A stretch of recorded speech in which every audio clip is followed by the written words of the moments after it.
Hello everyone, welcome to दर्पण education hub. तो आज का हमारा वीडियो जो है वो नाइट के ओ लेवल रिवाइज सिलेबस पर बेस्ड है, जो कि M2R5 होगा आज का हमारा वेब डिजाइनिंग एंड पब्लिशिंग।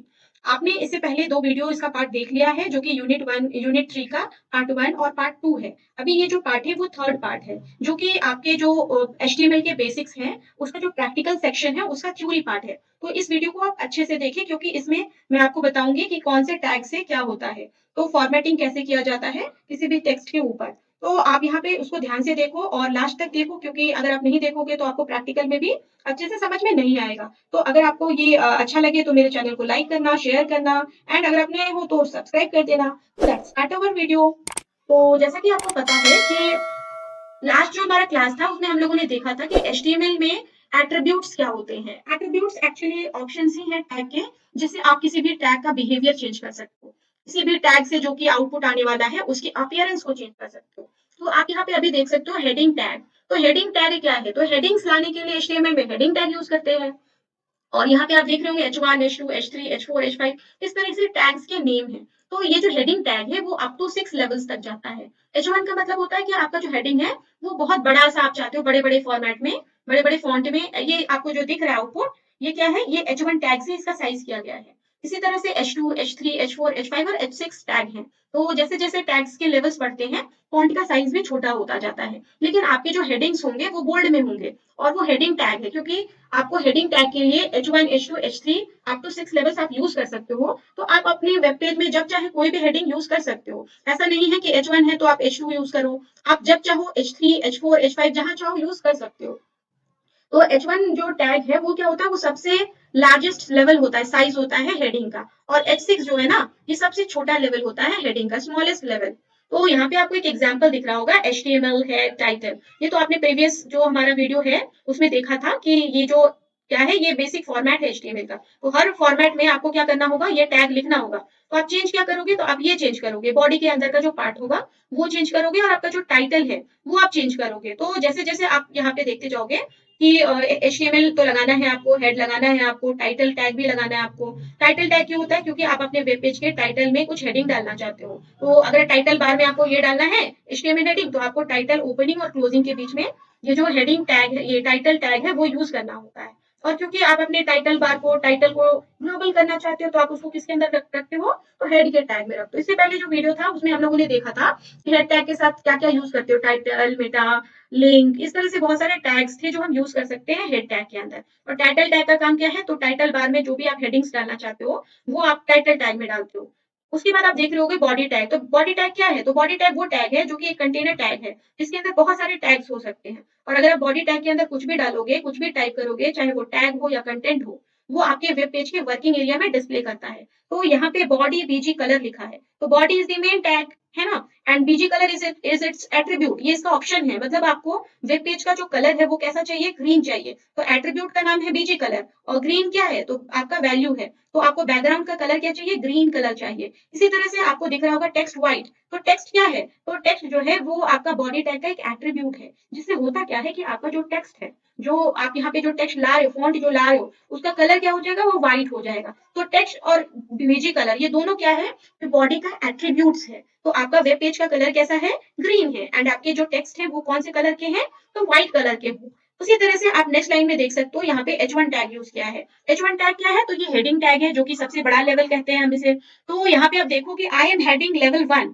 तो आई एम हेडिंग लेवल 1 जो है, क्योंकि इसमें आपने यूज किया है हेडिंग टैग के लिए H1 and opening and closing, तो आपको इतना चाहिए क्या कि वो बड़ा बड़ा सा दिखाई दे, सबसे बड़ा लेवल। तो ये क्या हो गया? आपका हेडिंग 1 का आउटपुट हो गया। इसी तरह से आप देखो H2, H3, H4, H5 और H6 तक लेवल्स हैं। तो हर लाइन का जो साइज है आपको यहाँ आउटपुट में दिख रहा होगा, सारे साइज छोटे हैं, छोटे होते गए, क्योंकि जो सबसे छोटा लेवल है वो लेवल 6 है। तो सबसे नीचे वाला जो लेवल है वो लेवल 6 है। तो आपका जो ये टेक्स्ट है, जो लाइन है, ये आपने हेडिंग टैग की मदद से ऐसे आउटपुट को लाया है।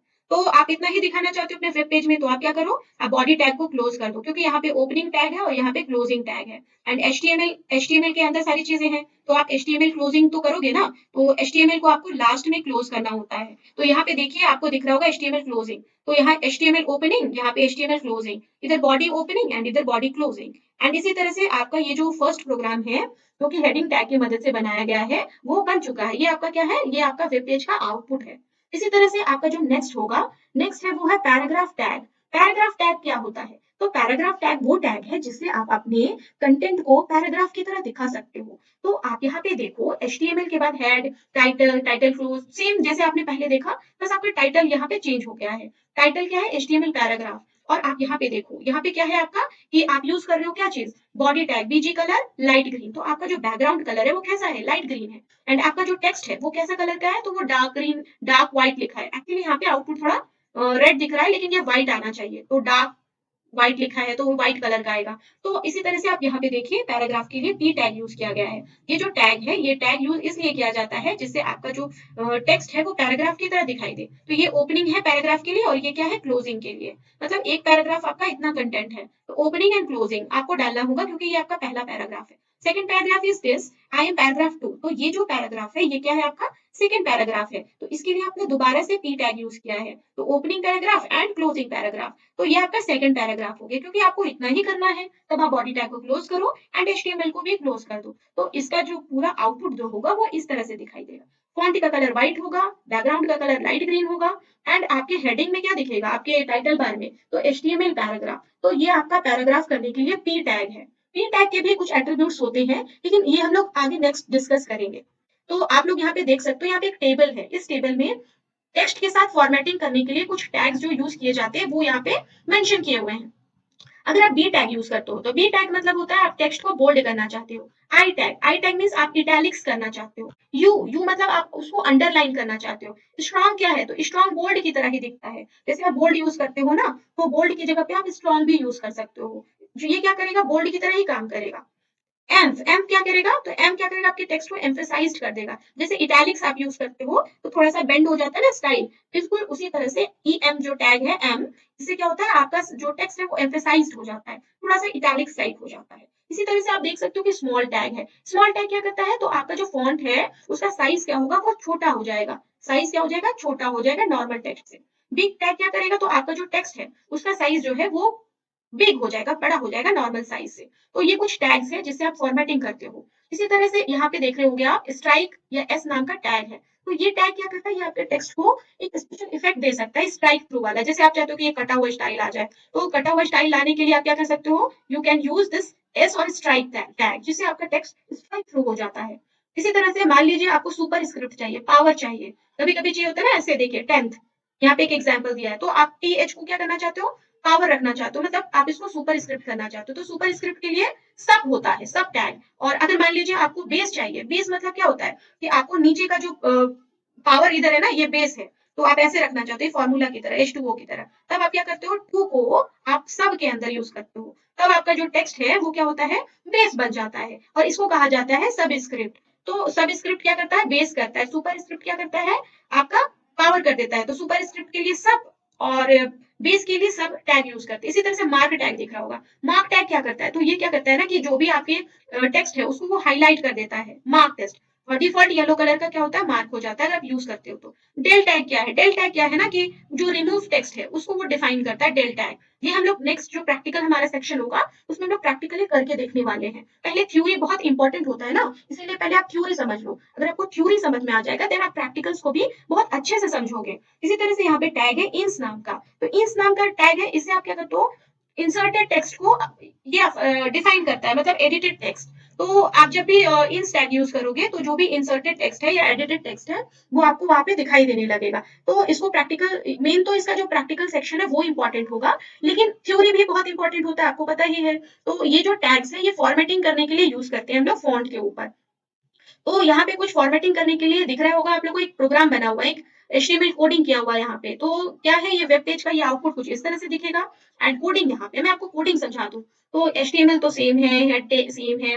टाइटल क्या है? जो टाइटल बार में डालना है आपको, टाइटल टैग में डाल दिया आपने। बॉडी के अंदर लाइट ग्रीन कलर का चाहिए बैकग्राउंड, और जो टेक्स्ट है वो आप डार्क ग्रीन का कलर चाहते हो। तो इसी तरह से आप हेडिंग 1 H1 यूज कर रहे हो। आप देखो ये बोल्ड बोल्ड भी दिख रहा है और बड़ा भी साइज है, क्योंकि यहाँ पे आपने हेडिंग 1 यूज किया है जो कि बड़ा साइज होता है सबसे। उसके बाद सेकंड लाइन में बोल रहा है कि I M B, B tag use किया गया है। बी मतलब कि ये जो टेक्स्ट है ये देखिए आप, ये बोल्ड हो गया है। तो बोल्ड हो गया है और यहाँ क्लोजिंग है। और यहाँ पे जितने भी टैग अभी थे ना वो सारे क्या थे? वो पेयर टैग थे। पेयर टैग जिसको आप क्या बोलते हो? क्या बोलते हो? पेयर टैग वो टैग है जिसका ओपनिंग टैग भी हो और क्लोजिंग टैग भी हो। तो देखिए बिग टैग का ओपनिंग एंड क्लोजिंग है। तो अभी तक जितने देखे ना हम लोगों ने वो ज्यादातर पेयर टैग थे। तो बोल्ड करना है आपको, अगर आप टैग को क्लोज नहीं करोगे तो आगे के टेक्स्ट के ऊपर भी बोल्ड अप्लाई हो जाता है। तो ये आपका जो लाइन है ये देखिए ये बोल्ड हो चुका है। इसी तरह से आई टैग है। आई टैग क्या करता है, आपके टेक्स्ट को इटैलिक्स करता है। तो यहाँ देखिए आउटपुट में ये इटैलिक्स दिख रहा है क्योंकि आपने इस इटैलिक वर्ड को टैग की मदद से इटैलिक्स कर दिया है। बीआर टैग क्या है? बीआर टैग वो टैग है जिससे आप न्यू लाइन ला सकते हो। जैसे एंटर की प्रेस करने से न्यू लाइन आ जाता है, उसी तरह से बीआर टैग करने से न्यू लाइन हो जाता है। अगर आप स्पेसिंग भी करना चाहें, लाइन स्पेसिंग, तो बीआर टैग से वो पॉसिबल है। तो अगर 2 टाइम्स करेंगे तो 1 लाइन का स्पेस बन जाता है। इसी तरह से यहाँ पे देखिए यू टैग। यू टैग क्या करता है? वो अंडरलाइन करने में हेल्प करता है। तो यहाँ पे आप लोग देखिए यहाँ पे अंडरलाइन हो गया ये वर्ड क्योंकि यहाँ पे यू टैग यूज़ किया गया है। इसी तरह से बोल्ड, इटैलिक्स और अंडरलाइन्स यहाँ पे यूज़ किए गए हैं। देखिए आप सब। बोल्ड, इटैलिक्स और अंडरलाइन इन तीनों टेक्स्ट में क्या हुआ है, ये सारी चीजें अप्लाई की गई है, इसीलिए बोल्ड, इटैलिक, अंडरलाइन शो कर रहा है। हेडिंग टैग जो है यहाँ पे देख सकते हो H1 टैग है, ये बड़े से साइज में आ गया हेडिंग की तरह बोल्ड। तो ये क्या है, हेडिंग टैग है। अब आप देखो कि यहाँ पे हम स्ट्रॉन्ग टैग यूज कर रहे हैं। स्ट्रॉन्ग टैग से क्या हो रहा है, स्ट्रॉन्ग टैग से ये बोल्ड दिख रहा होगा आपको। इसी तरह से आप एम्फेसाइज टेक्स्ट देखिए, ये इटैलिक्स दिख रहा है। यहाँ पे हम लोगों ने यूज किया है। बिग से क्या हो रहा है, बिग टैग क्या कर रहा है, आपके फॉन्ट को बिग दिखा रहा है, ये देखिए नॉर्मल से बिग। और स्मॉल साइज से क्या हो रहा है, यहाँ देख सकते हो आप, ये आपके साइज जो फॉन्ट का साइज है उसको छोटा कर दिया है, इसका साइज छोटा हो गया है, नॉर्मल साइज से थोड़ा छोटा। और नॉर्मल साइज से थोड़ा बड़ा वो बिग टैग करता है। तो ये क्या है कि जो आपने ये कोडिंग की फॉर्मेटिंग करने के लिए इतने सारे, इसका ये आउटपुट है, ये राइट साइड में इसका आउटपुट है। तो अगर आप ये यूज करते हो तो आपका आउटपुट इस तरह से दिखता है। तो ये तो एग्जाम्पल हो गया फॉर्मेटिंग टैग्स के लिए। तो आज का वीडियो हमारा इतना ही होगा। नेक्स्ट जो वीडियो होगा वो हम प्रैक्टिकल पे बेस्ड रखेंगे, जिससे आपको समझ में भी आए कि इसको कैसे यूज किया जाता है। तो अगर आपको ये वीडियो अच्छा लगा हो तो जरूर से लाइक शेयर करें एंड थैंक यू।